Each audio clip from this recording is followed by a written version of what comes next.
Well, hello guys, it is that time once again for another edition of Odds and Ends, where I read you some weird news from all over the world, and hey, they don't call it Odds and Ends for a reason. Now, I apologize for it being late. I didn't forget about you guys or the Odds and Ends. It's just, it's like I always tell myself, gotta go get my source, I gotta go get my source, gotta go get my source, and I never do it because I'm too busy doing, whatever the hell else I'm doing. But I got him, so, all squared away, and so without further delay, let's get going. The first story comes out of Iowa, where there's nothing particularly unusual about a University of Iowa student who got busted trying to enter the Union Bar on Saturday, May 5th, using a stolen ID. Except that the pilfered driver's license just happened to belong to the bouncer. The Iowa City Press Citizen reports that 19-year-old Stephen J. Fiorella, I don't know how to, sorry if I'm mispronouncing it, a UI student from Chicago, showed up at the door of the popular college bar and presented an ID. The doorman, who remained unidentified, recognized the driver's license, quote, immediately as his own. He notified Iowa City Police at 12:55 a.m. that Fiorella was using a stolen driver's license. According to the police report, the ID went missing in February. Fiorella was also reportedly in possession of the doorman's debit card and AAA membership card. Fiorella told police he purchased the items at a party for $20. He was arrested and charged with fifth-degree theft and unlawful use of another's ID. Okay, dude. You've got to be that stupid to think that just because you're 19, you can't get into a bar and you're thinking, oh, I'm just going to use the bouncer's ID. And sure enough, it's that same dude whose ID went missing and you got screwed. Pretty much you screwed the pooch on that one. So, word of advice, wait till you're 21. Don't try to steal somebody else's ID to get into a bar. I mean, is it really that important? You really think drinking is going to make you look cool? Just like smoking, it doesn't. Just saying. Anyways, moving on. Our next story is out of Wisconsin, where just how politically divided are we as a country? According to the Milwaukee Journal-Sentinel, a Chippewa Falls man tried to prevent his wife from voting in the state's gubernatorial recall primary by leaping in front of her SUV. She responded by running him over.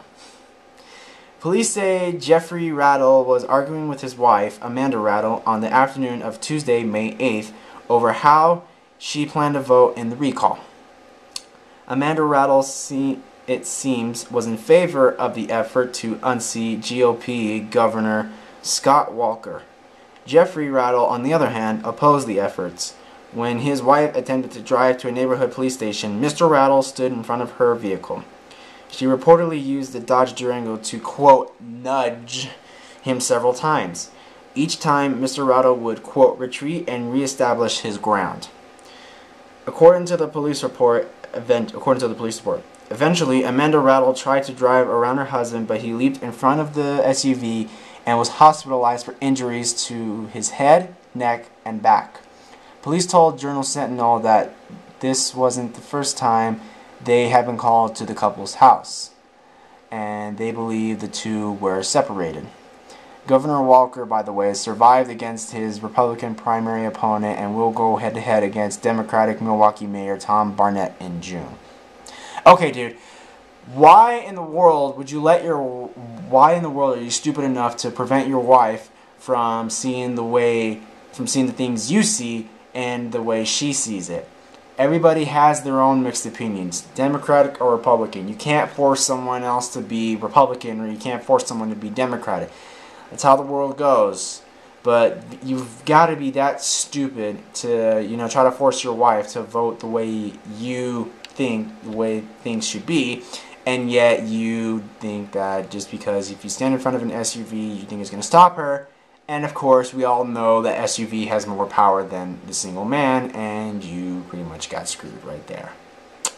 Yeah, nice thinking. Our next story is out of Texas, where a teenager who allegedly tried to rob a suburban Dallas police station at gunpoint now says he was only joking.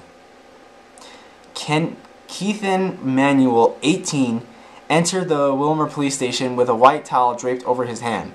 According to police, the teen walked up to the dispatch window, pointed his hand at the female officer, and said, quote, "Give me all your money." He then told the officer he was there to check on a warrant, but added, quote, "You do know I have a gun." Several other officers stormed the lobby and arrested Manuel at gunpoint. Manuel later said he never had a gun and was only joking. Quote, "Man, I like to play like that all the time," said Manuel. "I didn't think she would take it seriously." Police Chief Victor Kemp didn't find the joke very funny. Quote, "This young man wasn't using his head for sure," he told local reporters. Quote, "You've heard of those world's dumbest criminals every once in a while, but you never think it's going to happen in your city." Manuel faces several charges now, including attempted robbery. Dude, why are you stupid to go up to a police station with a towel over your hand, pretend it's a gun, and try to rob the fucking place when it's filled with cops? You've seriously got to be that stupid. And you know you're going to have charges for having make fun of, saying, quote, "Oh yeah, it's a joke, I had no gun, it was just my finger, la la la." They take that seriously. Trust me, it's not going to make, they're not going to let you off with a warning like a slap on the wrist. It's not going to happen. It doesn't go like that. You should have known better. But apparently you weren't that smart. Anyways, moving on.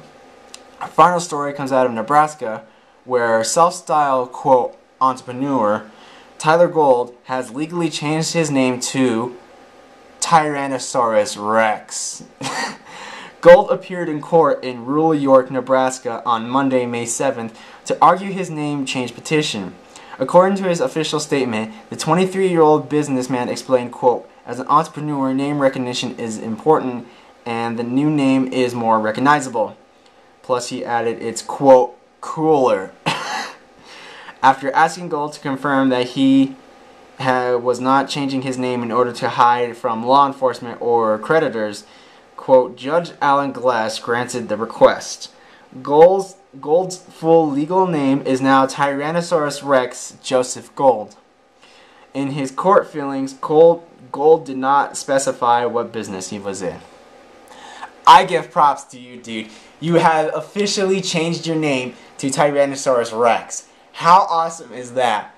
Just like people now are arguing how cool it would be if your kid was named Optimus Prime or something like that. Which, don't get me wrong, is pretty cool though, but I mean, it's a start, it's a first stepping stone for people who want to change their name to something cool like that. Tyrannosaurus Rex, that's awesome. I give props to you, dude. As far as business goes, I really don't know, I don't care, but then again, if you were to specify the business, then I'm pretty sure it would have made it even 10 times cooler or more funny, depending on what your business is. But anyways, guys, that is it for this edition of Odds and Ends. And like I said before, I apologize for it being late, but I promise I will be back on schedule next Thursday, and it'll be in time for another edition of Odds and Ends. So until next time, guys, see you later.